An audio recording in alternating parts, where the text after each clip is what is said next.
साल 2019 में हेमंत सोरेन के नेतृत्व में झारखंड में सरकार अस्तित्व में आई। उस दौरान एक बात कही गई थी कि हम तमाम बेरोजगारों को बेरोजगारी भत्ता देंगे। उस पर प्रक्रिया चल रही है। आंशिक रूप से वो योजना कहीं न कहीं सफल भी हुई है।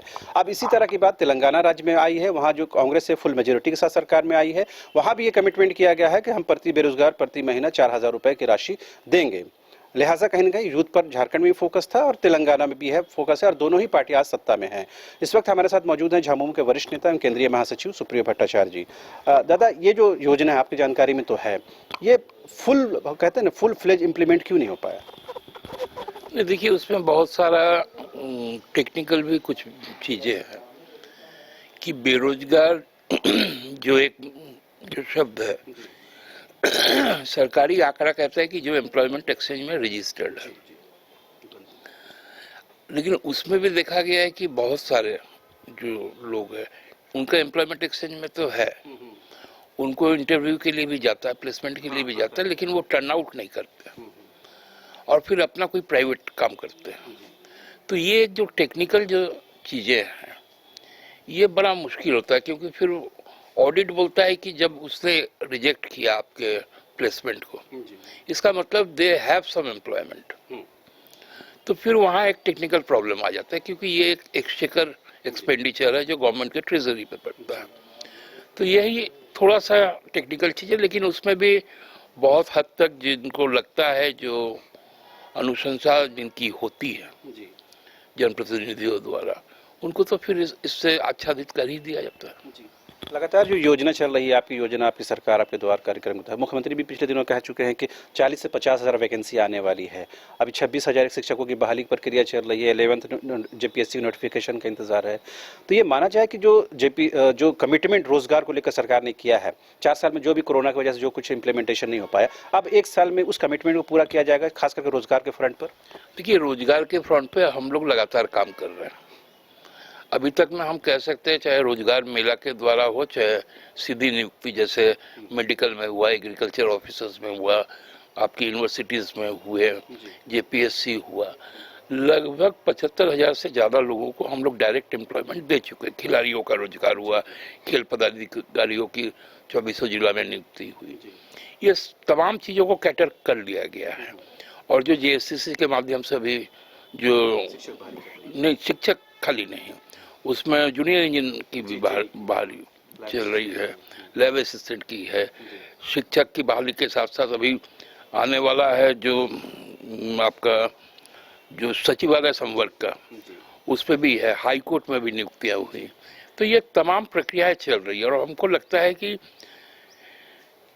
हमारा जो कमिटमेंट है, उस कमिटमेंट के तहत हम लोग माने कमिटेड भी है, और जितना संभव हो रहा है, जो हमारे पास संसाधन है, उन संसाधनों को पूरा उपयोग में भी लाया जा रहा है। अगर मान लीजिए जाए कि 4 साल के अंतराल में करीबन 75,000 या कुछ टेंटेटिव जो डेटा है, तो अगले 1 साल में कितनी नौकरी हम दे पाएंगे दादा? हमको लगता है कि और 1.5 लाख को हम लोग समायोजित कर पाएंगे 1 साल के अंदर में।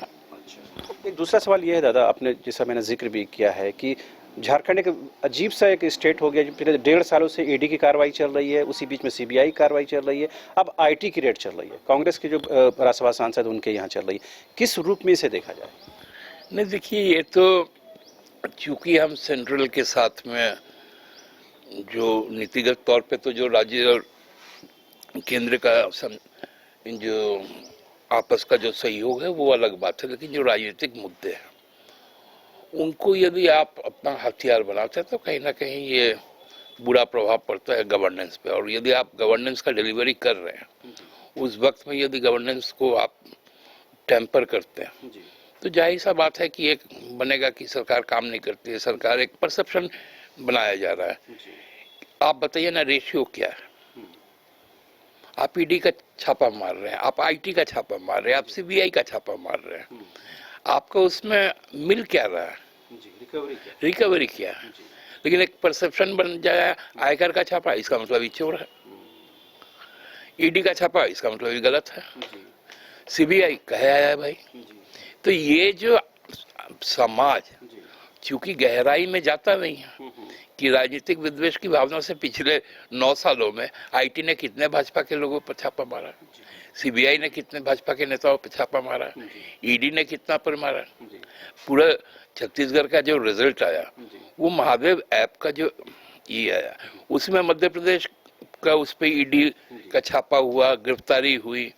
लेकिन जब मध्य प्रदेश में तोमर जी का जब मामला आया तो उस पर कोई बातचीत नहीं हुई।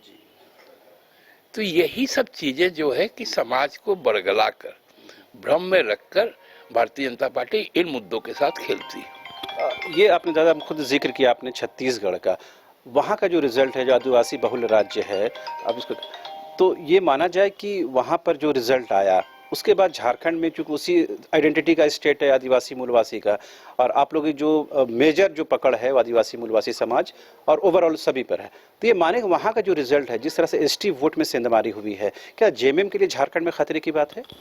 नहीं, देखिए इसको समझना पड़ेगा दो तरह से। हमारे यहाँ से भी ज्यादा ट्राइबल वहाँ पर है छत्तीसगढ़ में, 33%। वहाँ पर पिछले बार जो 29 जो आपको जो रिजर्व सीट्स है उसमें 26 कांग्रेस के पास गई थी, उनका टोटल आंकड़ा 71 का था। तो उसमें यदि 26 आप जोड़ लेंगे तो लगभग 40% का वहाँ पर कंट्रीब्यूशन वहाँ के ट्राइबल का था। लेकिन उनको मिला क्या, एक मंत्री।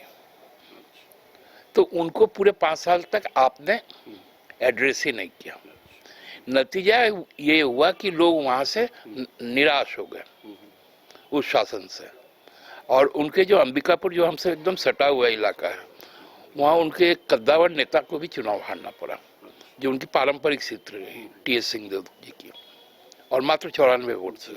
आप सोच सकते हो कि नाराजगी कितनी होगी। लेकिन हम लोगों ने इस चीज को हमने भी कहा कि हमारे यहाँ पर भी 28 जो सीटें, 18 जो सीटें, उनमें जो हमारा ट्राइबल, आप मेरे मंत्रिमंडल का प्रतिशत देख लीजिए, मेरा मुख्यमंत्री ट्राइबल है, मेरा दोनों कल्याण मंत्री ट्राइबल है। हाँ, ये हमने कांग्रेस के ट्राइबल को भी समाहित किया है फिनांस मिनिस्ट्री में। तो हमने सबको कैटर किया। तो वहाँ का ट्राइबल का सेंटिमेंट, आप वहाँ पर हेमंत जी को लेकर जाते हैं आदिवासी जनजातीय महोत्सव में, और चुनाव प्रचार में बोलते हैं कि मैं खुद लड़ूंगा। यही सवाल दादा था मेरा कि क्या अगर हेमंत जी इन चुनाव प्रचार में जाते, खासकर छत्तीसगढ़ में, तो क्या कुछ रिजल्ट में कुछ डिफरेंसेस आता? नहीं, अब तो उसका अंदेशा लगाना नहीं चाहिए, क्योंकि चूंकि वहाँ कांग्रेस इंडिपेंडेंट चुनाव लड़ी थी, वहाँ पर सपा भी लड़ी, वहाँ बसपा भी लड़ी, वहाँ जदयू भी लड़ा, वहाँ आप भी लड़े। तो वो इंडिया गठबंधन का चुनाव नहीं था, वो कांग्रेस का चुनाव था। और कांग्रेस ने रणनीतिक तौर पे हमको लगता है कि कुछ गलतियां की, जिनका उनको एहसास भी होगा और आगामी दिनों में उनको रेक्टिफाई भी हो जाएगा। एक सवाल इस वजह से होता है दादा कि भूपेश बघेल जी लगातार हेमंत जी के कार्यक्रम में आते रहे हैं, हेमंत जी जाते रहे हैं, तो आखिर क्यों, अगर कॉल किया जाता गठबंधन के इतर भी, तो ये बेहतर होता? अब ये तो उन पर है।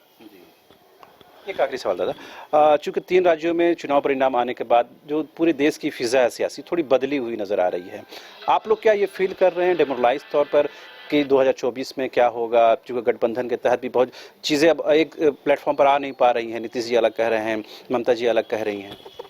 नहीं, देखिए आप इसको फिर वही परसेप्शन वाला खेला है। पिछले बार भी 2018 में यही 3 राज्य कांग्रेस जीता था, लेकिन 2019 का रिजल्ट क्या आया था? आप यदि उसी को मान के चले गए तो फिर अभी 3 राज्य भाजपा जीती, तो 24 में पलटना चाहिए मामला। तो यही परसेप्शन है, और राजनीतिक परसेप्शन का ही खेल है। और माने आपके जो पेशेंस है, आपका जो धैर्य है, उसकी ही अग्नि परीक्षा है। हम लोगों को धैर्य के साथ चुनौती को स्वीकार करना चाहिए। तो आपने सुना, ये थे जेएमएम के केंद्रीय महासचिव एवं पार्टी के वरिष्ठ नेता सुप्रियो भट्टाचार्य जी, जिन्होंने साफ तौर पर कहा है कि जो राजनीति है, जो सियासत है, उसमें धैर्य, संयम, पेशेंस रखने की जरूरत है। 2024 में देखना होगा कि जनता किसे अपना आशीर्वाद देती है। कैमरामैन राज बल्लम कुमार के साथ रांची से शहनवाज। हर्ष रेजेंसी फैमिली या फ्रेंड्स के साथ आउटिंग हो या रांची आकर ठहरना हो, या हो एनिवर्सरी, बर्थडे, मैरिज पार्टी या किटी पार्टी, या करना हो कॉर्पोरेट गेट टुगेदर, आपकी हर ओकेजन और मोमेंट को यादगार बनाने के लिए आपकी सेवा में तत्पर है hotel Harsh Regency. 26 AC and non AC rooms, multi cuisine restaurant for delicious foods. Hotel Harsh Regency में आपके लिए उपलब्ध है हर आयोजन के लिए परफेक्ट बैंक्वेट हॉल। होटल हर्ष रिजेंसी, स्वर्णरेखा पुल, हटिया, रांची। IIT जी नीट एस्पिरेंट्स के सपने को पंख देने आ गया है कंप्लीट सॉल्यूशन इंस्टीट्यूट। यहाँ है smart classroom, 1-to-1 doubt clearing session, ask the expert, video solution और भी बहुत कुछ। मतलब हम करेंगे आपको गाइड, बनेंगे आपके mentor. Foundation classes from class 6 onwards for your bright future. Visit complete solution institute.